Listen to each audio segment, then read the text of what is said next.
নমস্কার বন্ধুরা, হ্যাপি লাইফে সকলকে স্বাগতম। সবাই কেমন আছেন? আশা তো রাখছি সকলেই ভালো আছেন। অন্যান্য দিনের মতন আজকে চলে এলাম একটা নতুন ব্লগ নিয়ে। এখন বাজে প্রায় সকাল 9টার মতন, আর এখন থেকে আমি আমার ব্লগটা স্টার্ট করছি। আর আজকে শুধুমাত্র একজনকে নিয়ে নয়, 2জনকে নিয়েই ব্লগটা শুরু করছি। তো ব্লগের প্রথমেই দেখতেই পাচ্ছেন দুজনেই খেলা করছে। আজকে অনেকটাই ফ্রি আছি, মানে কাজকর্মের মধ্য দিয়ে রান্নাবান্নাটাই তো মেন থাকে, আর আজকে রান্নাবান্নারই ছুটি। তো একটা দিন আগেই আমি পোস্ট করেছিলাম, দেখেছিলেন যে একটা বিয়েবাড়ি আছে, তো সেখানেই গিয়েছিলাম। তো সেদিনকে বিয়েবাড়ি ছিল, আজকে আছে বৌভাত। তো আজকে রান্নাবান্না নেই, শুধুমাত্র মেয়েটার জন্য কিছুটা রান্না করে নেব।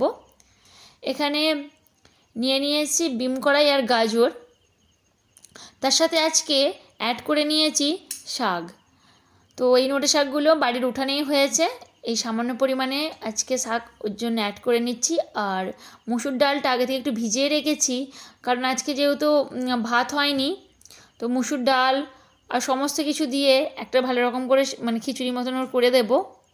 তো এখন নতুন এই যে বায়না ধরেছে, কিছুতেই খাবে না, প্রথম থেকেই না। আগে আগে তবু কী করছিল, 1 চামচ বা 2 চামচ খাবার পর কী করছে, খেতে চাইছিল না। কিন্তু এখন ধরেছে কি, মুখে অন্য যে কোনো জিনিস মুখে দেবে, কিন্তু খাবার এই যে চামচটা দেবো কিছুতেই ও গালে নেবে না। তাই আর কি বোকামিটাই ওর সাথে করাতে হচ্ছে আর কি, মানে ওকে একটু বোকাই বানাতে হচ্ছে, নাহলে কিছুতেই খাচ্ছে না। আজকে নিয়েছি একটু আঙুর, এই যে মুখের সামনেটা দিচ্ছি, আর যেই ও একটু পাগলাতে যাচ্ছে, মানে একটু খেতে যাচ্ছে, সেই সময় ওর গালে দিয়ে দিচ্ছি। কাল রাত থেকে এটা আরম্ভ করেছি জানেন, নাহলে একদম ওর খাওয়া হচ্ছে না। তুই যে কোনো জিনিস মুখে দিচ্ছিস, অথচ খাবারটাই মুখে দিচ্ছিস না, কি ব্যাপার বলতো তোর? তখন আমার বড় মেয়ে বলছে, মা ওর মুখে আমি একটু রুটি ধরি, তুমি সেই সময় ওর মুখে খাবারটা দিয়ে দাও। তো রাতের খাবারটা আমি ওইভাবেই খাইয়েছিলাম, আর আজকে সকালেও দেখছি সেম করছে, খাচ্ছে না কিছুতেই। তাই এখানে একটা আঙুর নিয়ে নিলাম, আর আঙুরটা দেখুন, আঙুরটা খেতে চাইছে, অথচ এই খাবার কিছুতেই খাবে না। সে যে কোনো খাবার, দুধ বা ওই যে মমস কেয়ারটা, আর এই যে ভাত খিচুড়ি যাই বানিয়ে দিচ্ছি, কিছুতেই খেতে চাইছে না। তাই আর কি এই পথটাই অবলম্বন করতে হলো। তো যাই হোক, এদিকে ওকে খাইয়ে দাইয়ে মোটামুটি পুরনো বাড়িতে রেখে তারপর আমরা চলে যাচ্ছি বিয়ে বাড়িতে। এখানে আমি আমার মেয়েটাকে নিয়ে যাচ্ছি, আর ওর মুখটা দেখতেই পাচ্ছেন, যেহেতু ওকে হেঁটে হেঁটে যেতে হচ্ছে, তাই ওর মুখের বদনটা একবার দেখুন ঠিক। মানে আমার হাজব্যান্ডের দোকান থেকে তারপরেও একেবারে চলে আসবে, তো সেই জন্য ছোটো মেয়েটাকেও একবার পুরনো বাড়িতে রেখে যাচ্ছি। আর ওইদিকে আমার যা, তারপরে জায়ের মেয়েটাকে নিয়ে ও স্কুল থেকে একেবারে বিয়ে বাড়িতে চলে গেছে, ওখানেই ড্রেস আরে চেঞ্জ করে নিয়েছে আর কি। তো ওরা আগে থেকে এসে বসে আছে, তারপরে আমরা এলাম। তো আমরা এসেছি অনেকটাই দেরিতে, বেজে গেছে প্রায় 1:30টার মতন। তো দুই বোনে এই যে একটু খুনসুটি চলছে, ওদের সবসময় খুনসুটি, ভালোবাসা, মারামারি সমস্ত কিছু চলেই যায় আর কি। তো এখানে আমরা সবাই মিলে একটু গল্প করছিলাম, তারপরে চলে গেলাম খাওয়া দাওয়া করতে। কিন্তু খাওয়া দাওয়ার আমরা যখন এলাম তখন দেখলাম মোটামুটি পুরোপুরি ভর্তি হয়ে গেছে, তো আমরা একটু দাঁড়িয়ে আছি। আর এখানে এই যে একটা দেওর হয় এটা, তো এই দেওর এখন মেয়েগুলোর পেছনে লাগছে। তারপরে আর কি একটু বসার যেহেতু জায়গা নেই, তাই একটা চেয়ারের ওপরে, জেঠুর ওপরে ওই যে আমার মেয়ে আর আমার জায়ের মেয়ে দুজনে মিলে বসে ওই করছে। তারপরে কিছুতেই খাচ্ছে না, তাই ওর বাবা এসে এই যে গালে মাছ দিচ্ছে। তো আমরা এখানে আজ একটু উলট পালট করে খেতে বসেছি, সবাই একসাথে খেতে বসা হয়নি। আমার পাশে আমার মামি শাশুড়ি বসেছে, আর মেয়েটা আমার কাছে কিছুতেই বসলো না, ওর বাবার কাছে চলে গেছে। তো পেছনে ওর বাবা আর ও খেতে বসেছিল, আর এই এখানে 4টে ফোর টেবিলে আমি, আমার যা, মামি শাশুড়ি আর সবাই মিলে খেলাম। তো এরই মধ্যে কথাবার্তা বলতে বলতে আজকে আর কোনো রকম ভিডিও করা হয়নি, কারণ আজকে রাতে আবার রিসেপশান আছে। তারপরে খাওয়া দাওয়া করে চলে এসেছিলাম বাড়িতে, দেখতেই পাচ্ছেন হাসি আর খুনসুটিগুলো কেমন, সবাই একসাথে থাকলে হয় যায় আর কি। তো কিছুতেই মেয়েটা খেতেও চাইছে না, এই যে বললাম, তাই আর কি এই ফিটিংস বোতলটা দিলাম। তো নামেই দিয়ে আছে, শুধু কামড়াচ্ছে, কিছুতেই খাচ্ছে না। আর দুই বোনে খেলা করছে, আর ওকে দেখে দেখে এই যে এরকম করছে, তবুও একটু কী করছে, খাচ্ছে, কখনো কখনো চুপ করে আছে। তো পুরনো বাড়িতে এলে এই একটা মজা হয় যে এদের দুই বোন, মানে এখন 3 বোন হয়ে গেছে, সবাই সবার সাথে খেলা করে আর কি। তারপরে এদিকে যাই হোক রেডি আরে হয়ে গেছি, আজকে ছোটো মেয়েটাকেও সঙ্গে নিয়ে এসেছি, কারণ বাড়ির সকলেই আজকে এসেছে। তো এখানে প্রবেশপথটা ঠিক এইরকমভাবেই সাজানো হয়েছিল। তো আমরা এসেছি প্রায় 8:30টার মতন বাজে। তো এখানে আমি ফটো তুলবো বলে ক্লিক করতে গিয়েছিলাম, তো ফটো আর ওঠা হয়নি। তো আমি ভাবলাম থাক, যখন অন হয়ে গেছে এখানে একটা ভিডিও ক্লিক করে নিই। তো ভিডিও ক্লিকটাই এখানে করা হয়ে গেছে। তো এখানে আমার শ্বশুরমশাই এসে বলছেন যে মোটামুটি এখন একটু ফাঁকা আছে, একটু পরে বসে পড়বি, না হলে আবার ছোটো মেয়েটা এখানে থাকা যাবে না। তো এখানে এই যে বউ, দেখে নিন। আগের দিনকে দেখিয়েছিলাম বিয়ের সময়, যখন বিয়ে হচ্ছিলো তখন তো ভালো করে বোঝা যায়নি। তো যাই হোক, এইদিকে আমাদেরকে ডাকছে, তো আমরা এখনও গিয়ে 2-4টে ফটো উঠে নিই, তারপরে আবার আপনাদের সাথে শেয়ার করছি। এখানে আর ভিডিও করা হয়নি, এখানে এই যে 2-4টে ফটো তুলেছিলাম, এই ফটোগুলোই অ্যাড করে দিলাম। দেখুন কেমন লাগছে, মানে বউটাকে দেখতে বলছি, আমাদেরকে না, আমাদেরকে তো দেখলেন।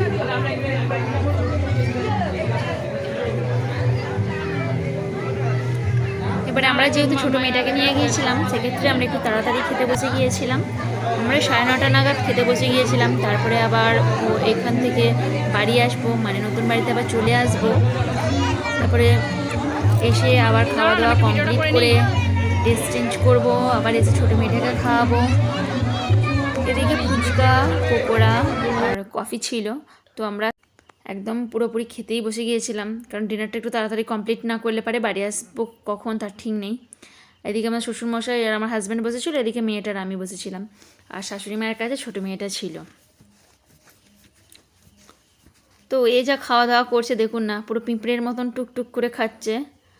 তো ওর বাবা বলছে তাড়াতাড়ি খেয়ে নে মানা, না হলে তুই বসে থাকবি আর আমরা সবাই বাড়ি চলে যাব। তো এইসব বলা বলি হচ্ছে, আর এই যে বাবা মেয়ের ওই খুনসুটি চলছে। তো যেখানেই খেতে বসুক না কেন, যদি ওর বাবাকে না পায়, মানে একটা ধরুন 4 টেবিলে খেতে বসেছি, সেক্ষেত্রে কিন্তু ও খাবে না, ওর বাবার কাছে উঠে চলে যাবে, যেমন দুপুরেই আজকে করেছিল। তো এখানে মেনু কার্ডটা দেখিয়ে দিলাম কী কী রান্না হয়েছিল, সমস্ত রকম ভিডিও করা সম্ভব হয়নি। খাওয়া দাওয়া শেষে এই যে ও এখন কাকে দেখতে পেয়েছে তাকে ডাকছে, মানে ওখানে বসাবে বলে। ও নিজে খেতে পেয়েছে, খাওয়া হয়ে গেছে, এবার তো উঠে পড়বে তা না, ও আবার আরেকজনকে ডাকছে তাকে বসাবে বলে। তো যাই হোক, ওই দিকে মোটামুটি সিট ফাঁকা ছিল বলে ওরা বসে পড়েছিল। তারপর আমরা যখন এখানে এলাম, আইসক্রিম নিয়ে গন্ডগোলটা হচ্ছে একবার খালি দেখুন। আমার বড় মেয়ে বলছে আমি আইসক্রিম খাবো না মা, তুমি খেয়ে নাও। এবার সেক্ষেত্রে আমার জায়ের মেয়ে বলছে তাহলে আমাকে দে, আমি খাবো, কিন্তু ওকে দেবে না। ঠিক এইরকমই করে আমার মেয়ে প্রতিটা ক্ষণে, ও খাবে না, খেতে পারছে না, কিন্তু ওকে দেবেও না। তারপরে এই যে আমি ওকে নিয়ে নিয়েছি বলে আবার সেই জন্য আবার বলছো বাবা তুমি ওকে আদর করছো। তো এই ভালোবাসা, এই খুনসুটি দেখছেন মুখটা, আমি এখন ভয়েস দিচ্ছি, ওর মুখটা দেখে আমার নিজেরই হাসি পাচ্ছে। তো যাই হোক, এই ভালোবাসা খুনসুটি প্রায় হয়েই থাকে। তারপরে আমরা আসার সময় 2-4টে ফটো তুলে নিলাম। আর যেহেতু মেয়েটা এখন জেগে আছে, আমাদের 4 জনের ফটো খুব কমই আছে দেখবেন, খুব 2-1টা হয়তো আছে। তো এখানে 2-4টে ফটো তুলবো বলেই প্রথমে ফোনটা অন করলাম, তারপরে ভিডিওটা ক্লিক হয়েছে বলে ভিডিওটা করলাম। আর আসবার সময় বৌদিগুলোর সাথে দেখা হলো, কথা আরে বললাম।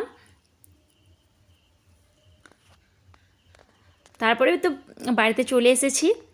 তো একদম শেষ মুহূর্তে কয়েকটি ফটো দেব, মানে কেমন কি সেজেছিলাম, আরও 2-1টা মোমেন্টের। তো লাস্টে অবশ্যই দেখবেন। তো ভিডিওটি এখানেই শেষ করছি, যদি ভালো লেগে থাকে তাহলে অবশ্যই একটা লাইক কমেন্ট করবেন। আর বাড়িতে চলে এসে একে ড্রেস চেঞ্জ করে দিয়েছিলাম।